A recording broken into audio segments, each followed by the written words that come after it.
Alô, gente querida que sempre nos acompanha no nosso Momento Lobo da Costa. É um prazer novamente estarmos com vocês em mais um episódio. Hoje nós escolhemos uma entrevista com alguém muito especial, alguém que é nosso amigo, é um intelectual, ele mesmo vai explicar isso, que é o nosso querido professor e nosso confrade lá da Casa de Cultura de Pelotas, que é o Renato Varoto. Tudo bem, Renato? Tudo bem. Desculpa, tudo bem, Ângela.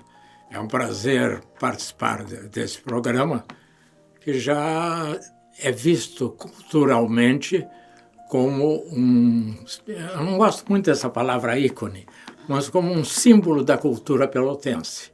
E tratando de um ícone da cultura pelotense, que é o Lobo da Costa. Eu me sinto desse tamanhozinho assim, perto dele, mas não posso negar um convite teu. Então, muito obrigado. E aqueles que vierem assistir, obrigado também pela paciência de me aturarem. Que nada, vai ser um prazer te ouvir. Então, como nós temos um costume, eu sempre pergunto, vocês da telinha e detrás da telinha já sabem, que eu pergunto, quem é Renato Varoto? Bem, eu até ouvi uma entrevista aqui no programa de um convidado que disse que não sabia bem quem ele era. Eu sei bem quem eu sou, mas foi difícil saber quem eu sou. Algumas linhas me eram muito claras, Sim. mas outras me eram obscuras. Mas sou uma pessoa comum, de uma família comum, tradicional de Pelotas, classe média. Comecei a trabalhar com 17 anos como professor, e aí um dado interessante, eu era mais moço do que todos os alunos. Todos os alunos eram mais velhos do que eu, no antigo supletivo. Ah, sim, eu também lecionei no supletivo. E depois fiz concurso para a universidade, sou advogado, na universidade fui diretor, fui pró-reitor, e me realizei muito na profissão de advogado. E fui também, e ainda sou, mas não trabalho mais, mas quem foi rei sempre guarda a majestade, sim, né? Eu sou formado em Direito, atuei muito nessa área, principalmente na área do júri, porque eu gosto muito desse tema que é a vida, é a essência da vida. Porque que não é o caso do direito civil, que é essencialmente comercial. O direito penal, o homicídio, o aborto, essas coisas, são coisas vivas, coisas humanas. Isso. Agora, já um contrato de locação, um despejo, é uma coisa meramente material. E assim eu vou levando a minha vida, que já está no final. Tem muito tempo. Acredito eu que cumpri o plano que eu acertei lá em cima, antes de encarnar, porque eu acredito na outra vida. Então eu tenho sempre muito foco em fazer coisas que eu depois não tenha que pagar um preço demasiadamente alto. Muito bem, isso é ótimo. Eu sei também desse aspecto do nosso querido entrevistado, que ele foi e é um ótimo advogado, né? Inclusive lá nos lugares em que a gente estamos juntos, sempre as coisas jurídicas, etc., quem é que a gente pergunta? Para o professor Renato Varoto. E ele sempre nos dá a versão jurídica dos fatos. Eu trabalhei no direito como advogado e como professor da Faculdade de Direito. Sempre gostei muito do direito, mas principalmente desta parte humana, Sim. Né? Porque que é o direito penal. É o direito penal. Isso. Embora ele esteja sendo terminantemente, ostensivamente diminuído, ridicularizado no Brasil. Um dia uma coisa, outro dia outra coisa. Se perdoa A, se pune B. Então, tu não tem, hoje no Brasil, uma segurança jurídica. Até mesmo para fazer um programa como esse teu, se tu fizer alguma pergunta que possa ser interpretada como propaganda política ou como ofensa a uma religião, alguma coisa, tá tudo vira um caos. Então, tu tem que ter muito cuidado nas manifestações que atinjam o grande público. Ah, isso é verdade. Bom, nós, no Instituto Lobo da Costa, e também na Academia Sul-Brasileira de Letras, também faço parte, né? Que tu também faz parte, nós temos um lema: não falamos em política. Falamos diversos assuntos, política não. Porque só dá confusão, né? Cada um tem as suas ideologias, então respeitamos, mas não tocamos em política. E principalmente, né, Ângela, num momento de radicalismo como vive o Brasil. Se eu digo, oh, que sucesso a viagem do Lula aos Estados Unidos, viu? Ele é lulista. Se eu digo que o Bolsonaro fez bobagem com o banco esse, Isso, dizem que eu sou contra o Bolsonaro. Então, tu não pode elogiar um porque tu é contra o outro. Se tu critica um, tu é a favor do outro. E isso eu acho que tem que ser nos ambientes adequados. E o ambiente cultural é um ambiente para produzir cultura no sentido estrito. Isso. Não no sentido amplo de que cultura é toda ação humana. Não, onde há o dedo do homem é cultura. Mas tu tomar isso aí como parâmetro, então aí vale dizer o que bem entender, inventar o que bem entender, xingar quem bem entender, e eu sou contra isso. Eu vou te dizer uma outra coisa agora, que eu concordo contigo no teu gosto de direito penal. Eu, quando cursei direito, eu adorava o direito penal.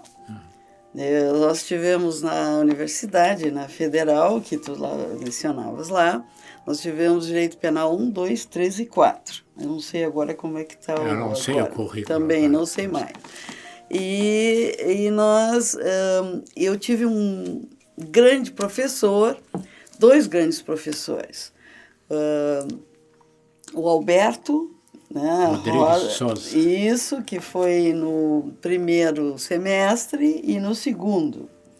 Mas era mais uma teoria. E no terceiro e quarto, ele foi até nosso homenageado, que era o Dr. Macedo. Não sei se tu te lembra. Grande figura. Maravilhoso! O Alberto, a primeira aula dele, ele estreou na minha turma. O Alberto disse, eu estou estreando hoje, vocês tenham paciência. Mas era... Quando eu fui dar aula na Espanha, a convite de uma universidade espanhola, havia dois nomes pelotenses cujos citados no curso de Direito, Rosá Russumano e Alberto Rodrigues Souza. O Albertão, como era chamado, era considerado um gênio no erro de fato, né? E que é uma figura jurídica. Claro. E em Buenos Aires também a mesma coisa, ele era... Agora, eu nunca me conformei que ele não tenha transformado toda esta cultura, pelo menos num livro. É mesmo. Ele não escreveu nada. Ele não quis escrever. Quem, como nós, aproveitou a cultura dele, aproveitou. Quem não aproveitou, perdeu. Não, perdeu, E o Macedo era fantástico. Ele dava uns exemplos, encenava, inclusive, na aula. Trazia processos reais. Eu me lembro que a gente viu alguns processos, Era o etc. oposto do Alberto. O Alberto era teoria, Teoria. Aníbal Bruno e aquela coisa. E o Macedo era mais a prática. Claro, com teoria também, né? A gente usava o código. Até porque ele era promotor, né? Então sim. facilitava a vivência do direito. Isso é verdade. Mas está bem, então nós temos aqui um jurista, não é? Que tu já escreveste livros de direito. A minha tese de doutorado foi no direito. No direito. Eu fiz doutorado em direito e foi publicada em nível nacional. Teve uma segunda edição. Sim. A RT fez uma segunda edição. Queria fazer uma terceira, eu digo não. De novo? Não mudou nada. Então eu repeti. Sim. Então, hoje daria uma terceira edição, sim.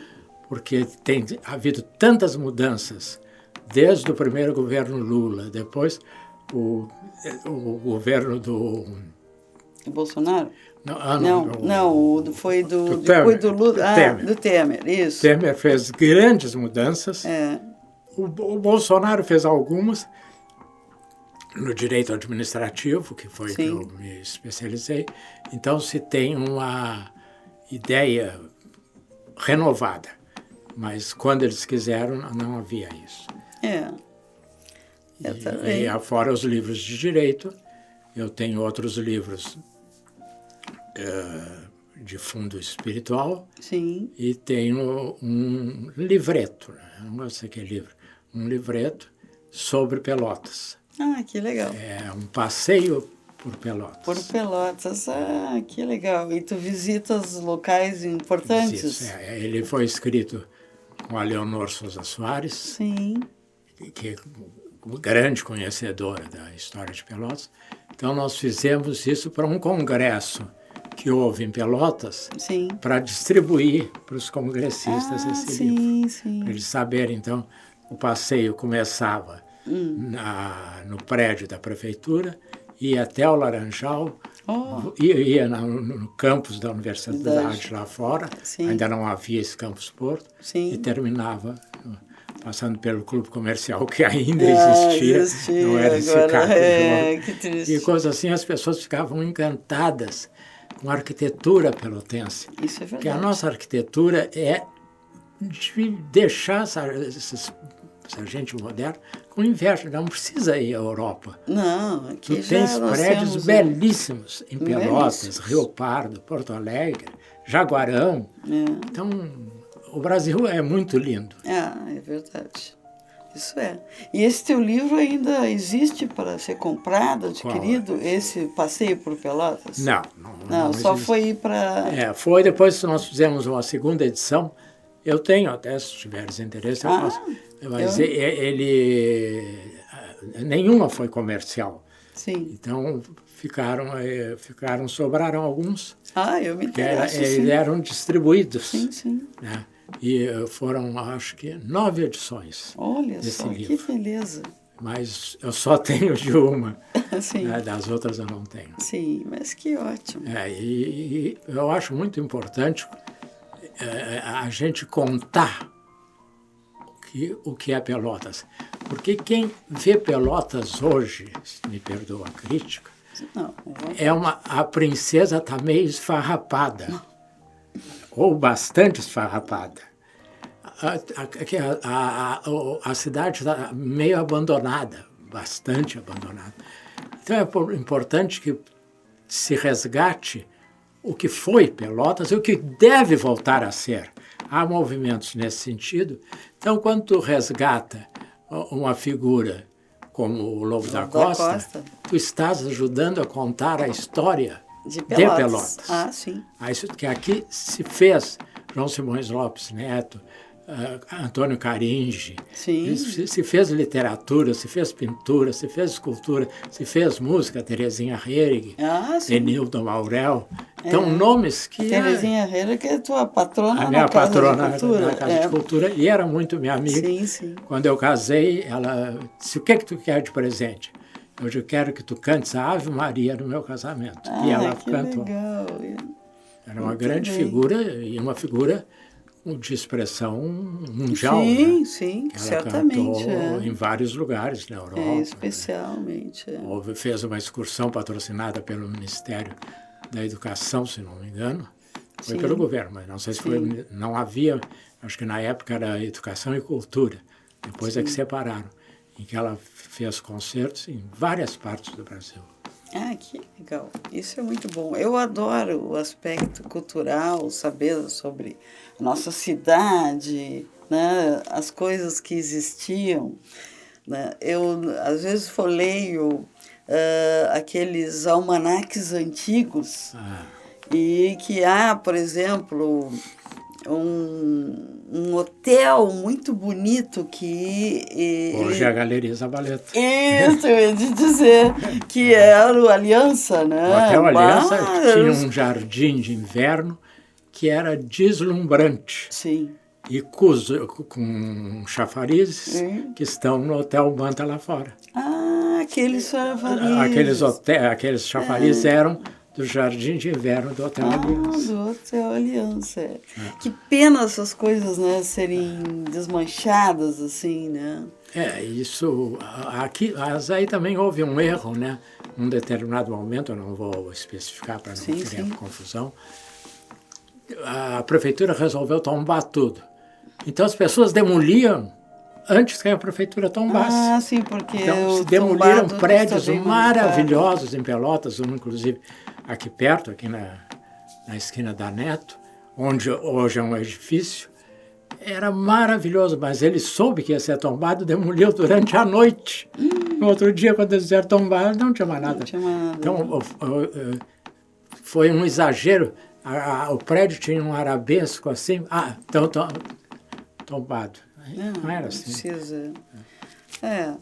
Isso é complicado, né? É porque o proprietário às vezes acha, não, para tombar não vou conseguir mais vender. Ele não conseguia. Não consegue porque aí para tu poder reformar há uma série de exigências legais. Eu tive um caso de um cliente que não pôde porque a Secretaria de Cultura exigiu que ele usasse telhas de barro, aquelas que eram feitas pelos escravos nas pernas. Aquelas não tem, não existe não tem. Quem vai fazer isso? Ou ele deixava o prédio desabar ou tinha que ser com outros tipos de telha. Bom, aí eu mostrei para a Secretaria de Cultura que o importante era ninguém ia subir lá em cima. Agora, se insistisse, não tinha. Então ia infiltrar tudo e desabar tudo, né? Isso era um problema mesmo. E continua, se o prédio é tombado, né? O prédio tombado Inclusive a Antoninha Berchon teve um problema com aquele prédio onde hoje é a Secretaria de Cultura, porque ela fez um banheiro. E o IFAM veio e disse que não podia ter banheiro, porque na época não tinha banheiro. Mas para funcionar... Tu vai no Louvre, tu vai em qualquer museu... Tem, claro. Tem que ter. Claro. Não precisa ser um destaque. Mas ela fez uma pecinha lá, um banheiro, o IFAM criou um problemão. Então aí fica difícil. Sim. Porque a cultura já é pouco privilegiada. Eu, particularmente, acho que nós deveríamos valorizar mais. Tu pergunta aí para os nossos alunos, Vinícius de Moraes, eles adoram. Lobo da Costa. Então a gente tem que forçar um pouco a barra. Né? O João estava dizendo há pouco aqui sobre os artistas europeus, etc. Eles forçam a barra. Eu, como digo, se tu comparar o Jerry Lewis com o Chico Anísio é muito melhor que ele, mas tinha um defeito. Ele era brasileiro, então não tinha quem jogasse não tinha, pro mundo. Claro. Porque ele era um gênio, né? O outro tinha os Estados Unidos, jogando, Hollywood, etc., tudo junto. Há muita falta de patrocínio cultural no Brasil, de modo geral. Isso é verdade. E aqui em Pelotas é muito difícil. Tu vai pedir, tu deve passar seguido por isso, mas eu já passei. a empresa está com dificuldade, nós estamos cortando. Não, mas eu vou te dar R$100. R$100 o quê? Tu não compra um livro. Um livro bom tá nesse preço. Não dá. Não dá. Na realidade, assim, ó, quando eu voltei do doutorado, eu publiquei, então, a obra completa do Francisco Lobo da Costa, juntamente com a Academia Sul-Brasileira de Letras, que na época era o presidente, o professor Jandir Zanotelli. Então ele me disse, não, vamos fazer isso. Tu aceita? Tá, eu aceito, claro. Porque é difícil, né, conseguir para publicação. Então, E é caro, né? E é caro. E essa obra completa ficou bem feita, tal. Mas alguns perguntam assim, já se esgotou, né? E perguntam, quando vão fazer a segunda edição?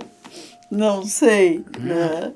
Temos que ter um patrocínio muito grande e essas coisas ficam difíceis, né? Isso eu acho lamentável, porque tu vês uma dupla caipira, como se diz, mas agora não se diz mais caipira, é... Sertaneja. Vem, tu pagas um dinheiral para assistir um show em pé, mas faz um teatro, como a escola técnica tinha, como a universidade tinha. Sim, e o Instituto também tinha teatro, sim. R$10 a entrada para ajudar, no mínimo. Mas não. Porque as pessoas confundem, acham que tudo que é público tem que ser grátis. Mas que é uma burrice, porque se é público, é com dinheiro dele. Claro, isso é. Então, sim. A biblioteca pública, sempre o Freitas não, sim, o ex-presidente, Luiz Fernando Freitas. Freitas, dizia, ela é pública, mas não é do governo, ela é mantida pelos pelotenses. Sim. Não tem dinheiro público aqui. Então, mas é difícil. Eu sou sócia da biblioteca, qualquer pessoa pode ser sócia, já ajuda, né? Claro. E, inclusive, a biblioteca sempre é um lugar especial, especialmente do Francisco Lobo da Costa. Sim. Francisco quase dormia na biblioteca porque ele adorava ler e como ele não era de uma família rica, etc., então ele ia para lá para ler e para colocar na sua própria obra. O próprio Fernando Henrique Cardoso veio fazer a tese dele na biblioteca porque havia material só aqui. É mesmo. E ele passou não sei quanto tempo aqui. É isso mesmo, pesquisando. Então, a nossa biblioteca é riquíssima em todos os sentidos. E é linda, né? O prédio é maravilhoso. A conservação, a Lizarbe como presidente. A Lizarbe está excelente como presidente. Irrepreensível. Como eu fico pasmo, como é que tu consegues atuar tanto na cultura, lá na Casa de Cultura, na academia, em todos esses órgãos, precisa muita dedicação. Então, eu te cumprimento por isso, porque eu não tenho forças para todo esse trabalho. Não, mas ele também nos auxilia na Academia Sul-Brasileira de Letras, por exemplo. O ano passado nós fizemos o primeiro seminário internacional da Academia Sul-Brasileira de Letras e nós tivemos o privilégio de escutar o nosso jurista falando de um ícone literário, né? Lima Barreto. Particularmente, eu gosto do Lima Barreto. Esses dias, por acaso, eu vi que o Ministério da Cultura estaria pensando em reeditar parte da obra do Lima Barreto. Que bom, que legal isso. Eu acho ele assim... Não, ele é ótimo. E sobreviver nas condições que ele sobreviveu. Como o Machado de Assis, né? Também. Machado de Assis, um homem pobre, negro, mulato. Ele era mulato. Naquela época, era uma coisa muito complicada. Se hoje ainda há racismo, naquela época... Muito mais. Isso se torna o maior autor brasileiro. O que já não é o caso do José de Alencar, que sempre O teve no José de outro nível. Alencar, sim. O José de Alencar já era do outra estirpe, né? Era outra. Inclusive, eu acho que ele foi deputado, senador. Era político também, isso mesmo. Mas vamos continuar na nossa entrevista perguntando a ele como que conhecestes Francisco Lobo da Costa. Eu conheci o Francisco Lobo da Costa numa seleta de poemas que tu deve ter conhecido, o professor Vitorino Piccinini. Sim, meu professor de letras da Universidade Católica. Levava alguns autores para a gente analisar. Ele levou o Lobo da Costa. E levou o Lobo da Costa. Então foi aí que eu conheci. E pela lenda, né, de que ele foi expulso do comercial, ou não sei se é lenda, se é verdade. Não, é verdade. Ele foi porque nos últimos anos da vida do Francisco, infelizmente, porque ele não conseguiu concretizar o seu ideal, por exemplo, romântico, com a nossa Elvira, porque o pai da Elvira adorava o Lobo como poeta, mas não como genro, né? Não queria isso. Então, quer dizer, houve um rompimento. A mãe do Francisco também faleceu, que era uma pessoa muito próxima dele, né? O pai acabou, na sequência, falecendo. Então, quer dizer, houve vários problemas na vida. Isso eu sempre digo que não justificam a pessoa enveredar para um vício tipo do alcoolismo, né? Não justificam. Mas ele talvez... Não justifica, mas explica. Ele deveria ter mais força, etc. É o caso do Lima Barreto. Né? Ele foi internado, Ele foi internado como louco. Naquela época, os alcoólatras eram tidos como loucos. Infelizmente que o Lobo aqui não foi considerado assim. Pois é. Né? Porque ele se auto-internava. A cidade de Pelotas fez um livro chamado Caritas, que foi publicação de vários escritores de Pelotas, mas nenhuma obra do Lobo. E venderam essa obra, conseguiram esgotar, né? Venderam todos os volumes que fizeram, e esse dinheiro foi dado para a Santa Casa de Pelotas para custear as internações. Porque ele sentia necessidade, assim, ele não queria continuar com o vício, né? E aquele problema de abstinência, isso é meio complicado. Então, ele ia na Santa Casa e procurava por conta própria, se internar. Então, a cidade fez isso para ele, pagou, e ele se auto-internava e ficava um tempo, né? Melhorava, saía. Falando em tempo, creio que estamos no final do programa. Não, ainda temos um tempo, claro, eu sei. E temos eu ainda... sou muito falante. Não, e temos bastante assunto ainda para falarmos. Então, eu vou te fazer a segunda pergunta da nossa entrevista, que é importante. Como conhecestes o Instituto Francisco Lobo da Costa? O Instituto eu conheci pela imprensa, né? A criação do Instituto, a designação dos seus membros, e depois ele foi se consolidando. Tu está sempre empreendendo alguma coisa, são os saraus, são coisas. Então, para quem aprecia a arte, é um prato cheio, como se diz. Nem sempre se pode ir. Isso porque é verdade. A gente assume tantos compromissos.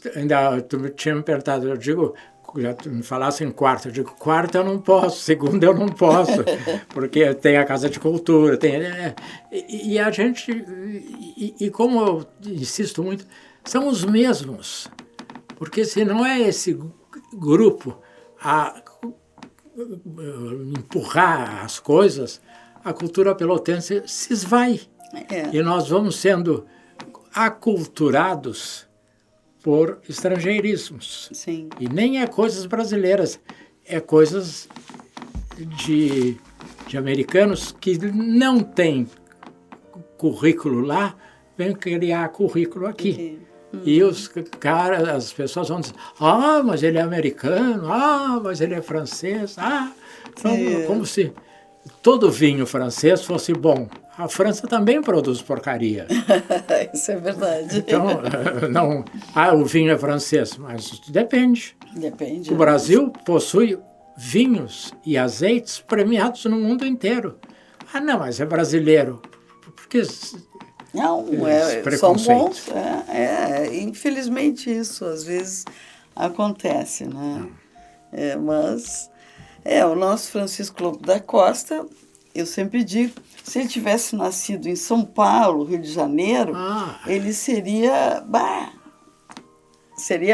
maravilhosamente bem colocado.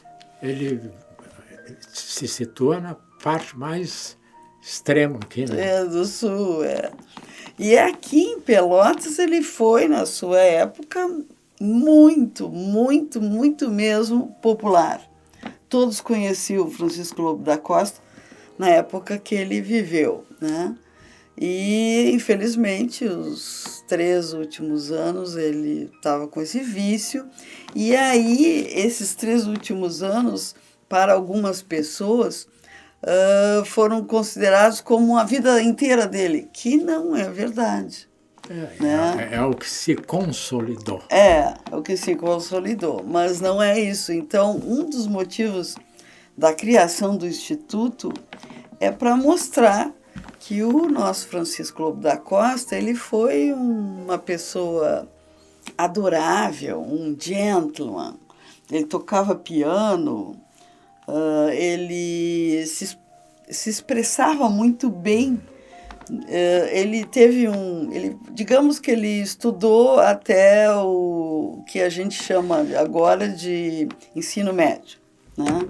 Ele não fez uma universidade, mas até tentou. Ele queria direito para ter um status, para casar com a Elvira. Foi para lá, para São Paulo, ficou em Campinas e até publicou um livro chamado Lucubrações. E, infelizmente, os alunos de direito de lá adoravam fazer assim madrugadões, com bebidas, etc. E ele, como era um jovem que não bebia, ele entrou em coma alcoólica lá em São Paulo. E aí, claro que ele desistiu, voltou para Pelotas, no meio do caminho passou por Santa Catarina, Nossa Senhora do Desterro, ficou um tempo com seu tio lá e trabalhou junto com, podemos dizer, o governador de lá, e retornou para Pelotas. Mas ele nunca foi o bêbado de sempre, como alguns diziam, né? Eu me lembro, assim, quando eu fiz uma pesquisa para o meu doutorado, que eu entrevistei 500 pessoas de Pelotas aqui, em diferentes épocas, né? No meu primeiro ano, do segundo, terceiro e tal. E alguns diziam, não, o Francisco era um ícone para Pelotas, autodidata, e realmente, né, porque ele estudava por conta própria e tal, maravilhoso. E a grande maioria diz, ele morreu alcoolizado, porque ele bebia de na sarjeta, e aquela coisa toda. E, na realidade mesmo, ele morreu na sarjeta, né? Ali onde está o... Possivelmente por ali, onde que está a erma, né, que é o busto aquele. Nos fundos da brigada. Né? Isso, que foi feito pelo Fabião. Isso foi feito em 1969. Custou para sair um busto do Francisco, né? Em 69, a prefeitura lançou um concurso e o Fabião fez, né? Inclusive, eu tenho em casa eu comprei dele depois, foi só a cabeça que ele fez para projetar naquela obra. E aí ele ganhou o concurso e está lá. Isso é um ponto comum em muitos artistas. Eu sempre tomo como exemplo, porque eu fiz um trabalho sobre o Van Gogh, quando eu estava... O Van Gogh, que hoje vale um quadro dele, vale... milhões. Vendeu um quadro em vida. Quadro em vida, rejeitado, acabou com aquela confusão de cortar a orelha, aquela coisa. Então, há muito sofrimento em alguns artistas. Né? Alguns têm patrocínio desde o início, na antiguidade, ou na Idade Média, tinham famílias que patrocinavam. É verdade. Hoje não tem mais. Hoje... Mas é isso aí. Então, o nosso Francisco realmente foi um lutador. E, no final, morreu muito cedo, né? Não completou 35 anos. Ele morreu em 18 de junho e, no dia 12 de julho, completaria 35 anos. Mas ele viveu quase toda a sua vida sem bebida, só o final. Mas... Tem uma, não vou dizer curadora, mas é uma pessoa encarregada de fazer esta história, que é a senhora. Não fosse o teu trabalho, quem é que... Porque todo o trabalho em torno dele parte da tua ação. Claro que tem quem colabore contigo, etc. Mas alguém tem que dar o pontapé inicial e segurar o mastro. E esse trabalho tu fazes com muito brilhantismo e dignidade. Porque às vezes as pessoas fazem as coisas para tirar vantagem. E não é o teu caso. Não. Eu acho interessante de dizer o mérito que ele sempre teve. Né? Sim. E esse mérito de ser popular e de ser ótimo, a gente comparando com o nosso outro ícone de Pelotas, que são dois grandes ícones, o Lobo da Costa e o João Simões Lopes Neto. O João Simões Lopes Neto tem uma diferença de 12 anos do Lobo.